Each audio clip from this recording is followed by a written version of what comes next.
when Hashem wanted to create Adam and Eve, so he actually wanted to reflect in the most noble way a creation that will be that will seem in the highest level, that will project the highest light of them all. He wanted to create a creation that will be one like him, and that does not have male and female and does not multiply like him, that does not mate and is completely holy and perfect, and that does not have needs. That's what he wanted. But since the first moment he created Adam and Eve in one, in that perfection that he desired, Adam started to run away. He had desires, he had lusts.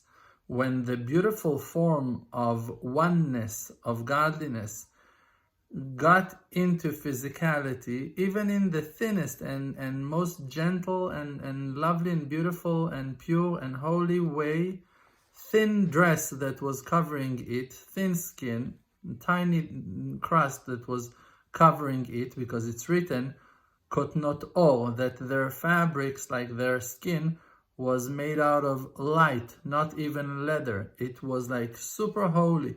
It's written that the heel of the first man was shining in a greater light than the sun of creation, of Bereshit.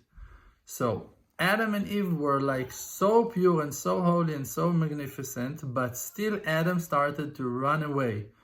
And when he saw animals that came to the world in pairs, he already felt like something is wrong, and he misses his wife, and he needs a mate, and he needs a female.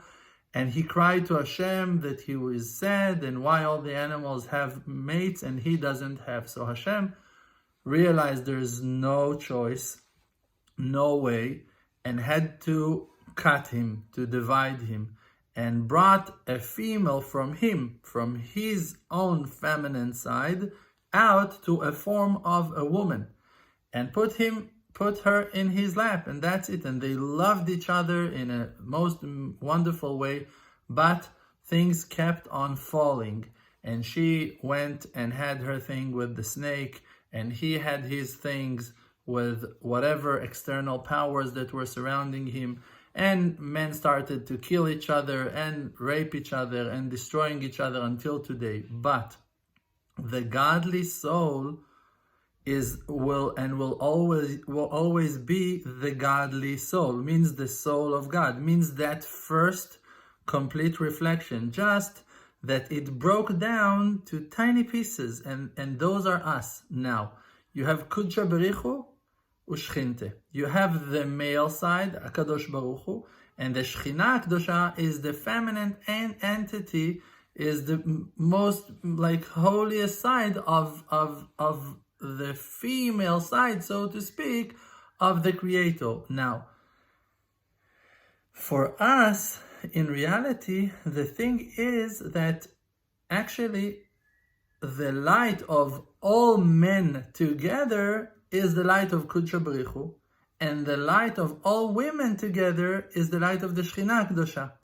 And inside all men, there is also a female side, and inside all women, there is also a muscular side. So there is something like very, very deep, very, very complex.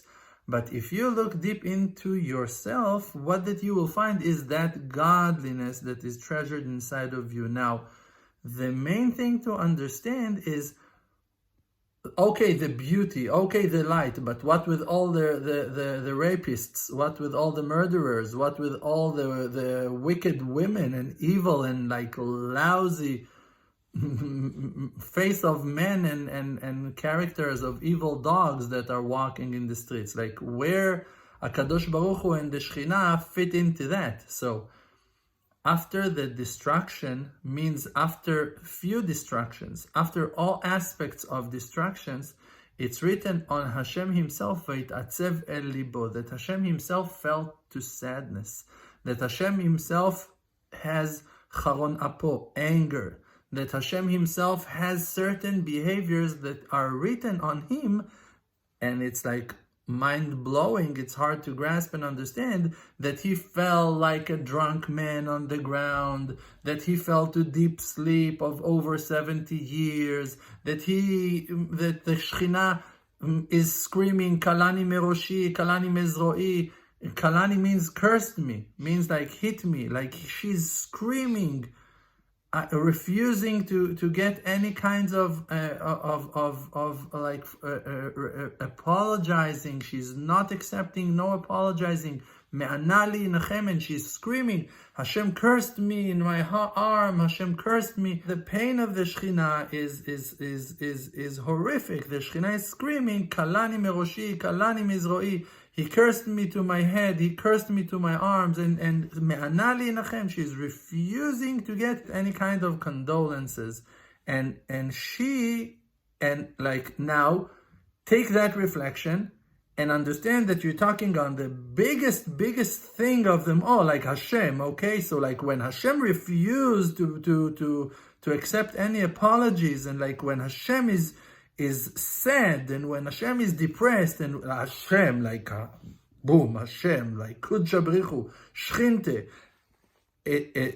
or angry, Charon Apo, like he's upset, like, listen, now dragons gonna fly, and swords will be raised, and people will be thrown to the gutters, and women's heads will be cut, and men's hands will be taken off, and children will be hurt, and like it's a reflection. Now it's hard, it's painful, it's impossible to grasp and understand, but the truth is the truth, and there is nothing but the truth, so help us God. There is only one thing that we can do, and it's tshuva. It's to come back to Hashem, to tell I'm sorry, I understand, I have a part in the massive bloodshed. I like, all right, let me see how I can stop shedding blood. How can I stop the judgments? How can I fix myself? What can I do to correct myself? Like, that's the only thing that can be done. And except for that, there's nothing to do. Tefillah, tshuva, utzedakah, mamtikin et ro'a hagzera. Tefillah, prayer, tshuva, atonement, and tzedakah, charity, to do good things, are the only things that are sweetening and canceling judgments. That's the only solution.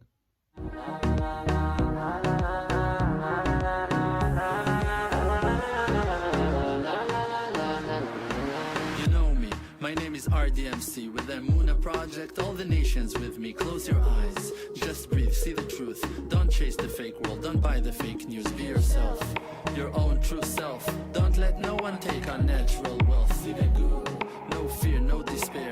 Cherish who that you are and share. Source of power from an endless spring. Light of courage in yourself, they can kick you down to the ground. Hold yourself up till you are, put up your crown. King of the creator, holy soul inside.